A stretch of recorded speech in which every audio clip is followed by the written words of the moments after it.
Okay, so as we said previously, ball was creeping a little bit forward, and the length of backswing you were creating was too far. So you were giving yourself 80 yards of power or 75 yards of power for a shot that wanted to go 55, 60 yards. So therefore, as you came back down, you were forced then to decelerate. This one here now was your last one towards the red flag.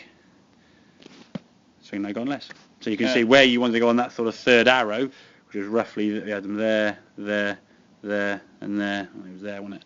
Where it was. You were trying to go to that one there roughly. Yeah. And you went that one there. So you went up there. So you went to the fifth one or whatever. So you went further. And by having that power stored, you then got to try and reduce the power coming back down, and it all gets a little bit sort of proddy and a bit decelerating and that sort of thing. And that's never going to be a consistent way, because if the club is slowing down, you're not really controlling that club gravity, and so we're just dropping the club to the back of the ball, and that's going to result in either the thin or hitting it heavy, or even a good shot. But it's a risky way of playing it. Okay? So if we can set the backswing by going back the length we want to go, now we can accelerate through. You can complete the same sort of follow through you had before, but by having less power going back, there's less energy to the back of the golf ball. So you're never forced to try and go too far and quit on it. It's like an elastic band. If you put an elastic band back here and let go, it's going to go a lot further than one that goes there.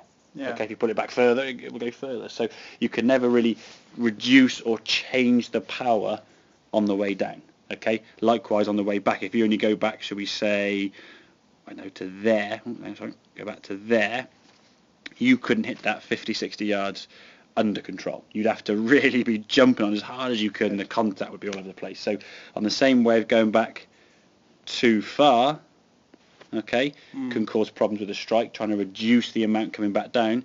The same way going back too short, trying to hit it harder, has the same negative effect.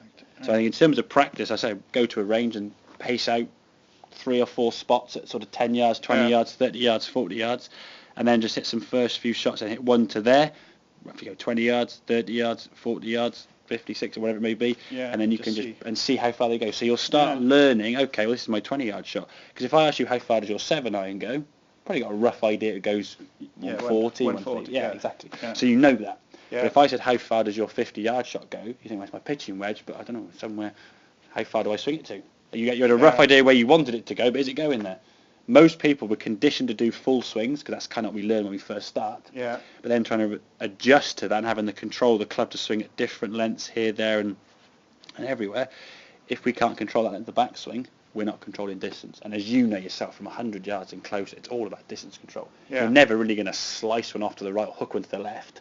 Okay. No. It's going to be too long or too short, isn't it? Really, you're never going to be that. That's when you might push or pull the odd one or two, but the biggest misjudgment is going to be in terms of distance control, either by a mishit, where you might fat it halfway or thin it across the back of the green, or just no confidence in terms of how far to hit it and just leaving it 20 yards short or long or whatever. So, like I said, the reasons why it's going further now: A, yes, you were going back too far, but B, you're having a more efficient contact. 2 months ago, that backswing length there may have gone 50 yards. But now it's going 75 yards because you're hitting the ball with a more efficient hit rather than sort of coming across the golf ball. And as we said, looking down the line of the full swing on the other video, when the club doesn't dissect the golf ball or go to the right of the golf ball, it's a much more efficient contact. The club now staying left of the golf ball the whole time, hitting the golf ball with the back of the ball this way rather than coming out this way and sort of glancing across the golf ball. So, what was your 60-yard shot 2 months ago is now more of an 80-yard shot. Okay, and you're seeing that with obviously in the full shots, okay? Yeah. So understand and start learning. And again, if you did that backswing length there, shall we say that's your backswing there that was going 50 yards with your pitching wedge, that length backswing with a sand iron or a 52 would be 10 yards less. With a 7-iron, it would be sort of 15, 20 yards more. So you'd have an understanding if you want to do high shots, low shots, and that's the way I sort of classify shots. It seems a lot easier to me to go short or long, high or low. It's terms that everyone understands. When you start going chip, pitch, flop, bump, punch, it's just like, what are you doing? All these different techniques and setups, and I just think you get such a sort of a mess. For me, the golf swing is a circle around your body, and you choose what club you want to play depending on the height. And once you've established the shot you want to hit, all the thinking done behind the ball, then you choose the club for the job and go, right, I'm going to swing my golf club this far, and that's it. Rather than move this, move that, flop this, bend this. It's just that's right. Everyone does. They all tend to complicate things, and I think you just get a bit of a mess. And this is why I think 100 yards in, a lot of people do struggle. Psychologically, it should be an easier shot. There's no strength required, is there? There's no coordination or fitness or anything to try and hit the ball a long way.